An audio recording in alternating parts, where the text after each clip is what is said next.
Hello everyone, आज हम देखने वाले हैं एक और वीडियो हिंदी साहित्य का। लास्ट वीडियो में हमने देख लिया था हिंदी और उपन्यास में अंतर, तुलना, कहानी उपन्यास में। ठीक है, कहानी और उपन्यास में तुलना हमने देख लिया था।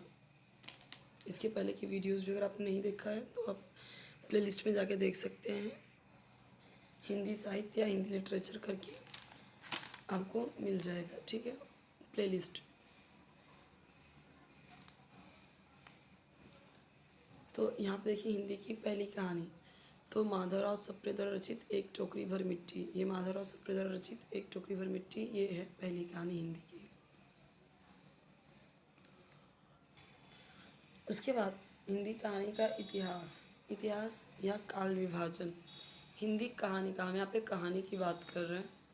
ठीक है, तो हिंदी कहानी का इतिहास काल या उसी को हम बोलेंगे काल विभाजन। तो यहाँ पे देखिए दिया गया है प्रेमचंद पूर्व युग काल, यानी प्रेमचंद के पहले कैसा था हिंदी कहानी का इतिहास। प्रेमचंद युग काल यानी स्वयं जिसमें प्रेमचंद युग है वो कैसा है। उत्तर प्रेमचंद युग या प्रेमचंद पश्चात युग, ये कैसा है। यहाँ पे देखिए प्रेमचंद पूर्व हिंदी कहानी, ये वाला। तो लास्ट वीडियो में मैंने ये समझाया था आपको कि पहले आपको यहाँ से स्टार्ट करना है, फिर निम्नलिखित कहानियाँ लिखी गई हैं। यहाँ तक लिखने के बाद ये 4 कहानियों के नाम यहाँ पे लिखने हैं। उसके बाद ये लाइन लिखना है, इस काल की कहानियों में यद्यपि, यानी लिखी गई हैं या निम्नलिखित कहानियाँ लिखी गई हैं। कौन कौन सी कहानियाँ हैं, ये 4 यहाँ लिखना है। उसके बाद फिर ये वाला पॉइंट स्टार्ट करना है नीचे से। अब हम आते हैं प्रेमचंद प्रसाद युग में। ठीक है, ये प्रेमचंद और प्रसाद दोनों का युग माना जाता है। इस युग की शुरुआत कहाँ है, कब से है, कब तक है, 1936 तक। 1915 से 1936 तक। क्यों 1936 तक, क्योंकि 1937 में इनकी मृत्यु हो गई थी ना, प्रेमचंद की।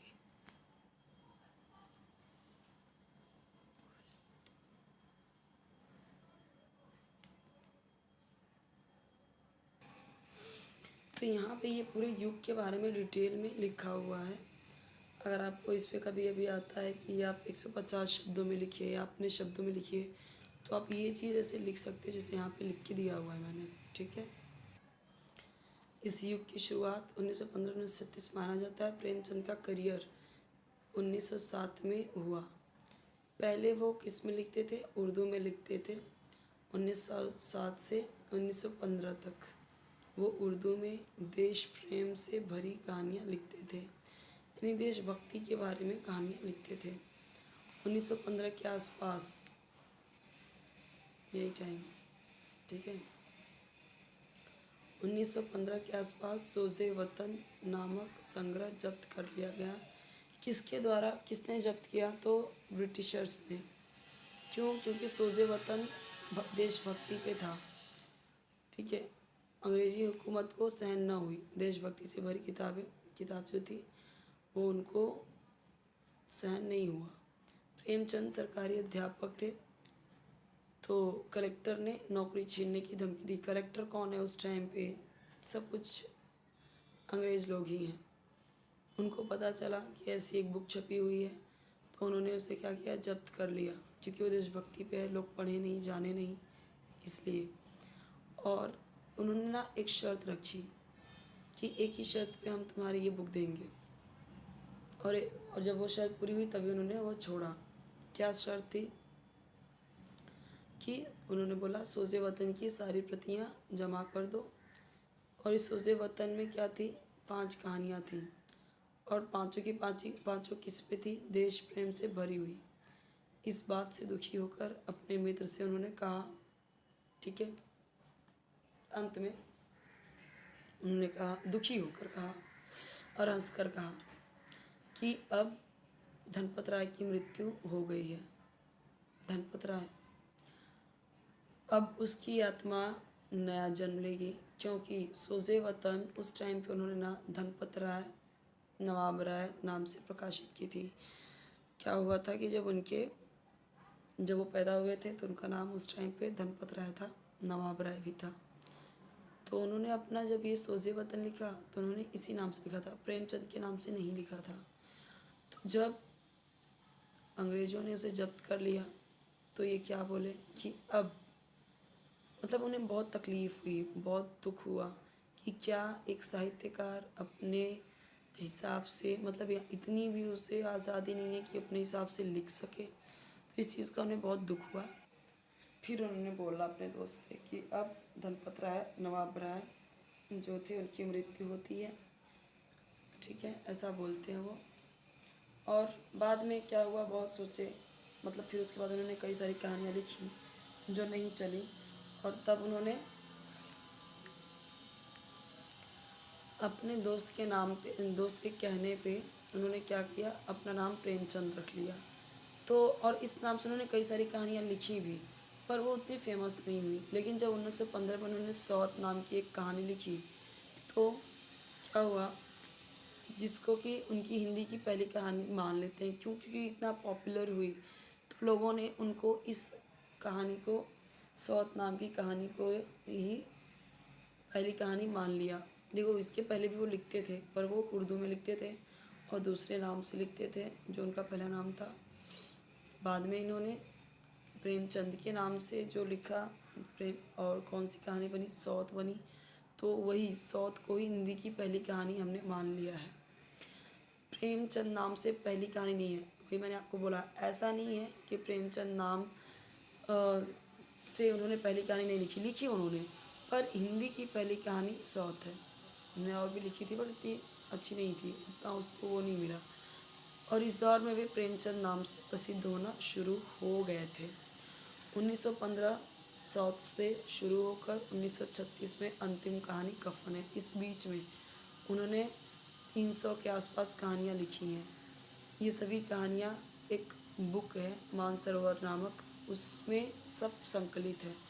तो अगर आप इंटरेस्टेड हैं इनकी 300 पूरी की पूरी कहानियाँ पढ़ने के लिए तो मानसरोवर नामक संग्रह है जो उसमें आप दिया गया, आप पूरा पढ़ सकते हो। अब हम इसी पे आते हैं जयशंकर प्रसाद पे, क्योंकि सेकेंड जो पॉइंट है प्रेमचंद प्रसाद युग, तो प्रेमचंद भी है इसमें, प्रसाद भी है इसमें।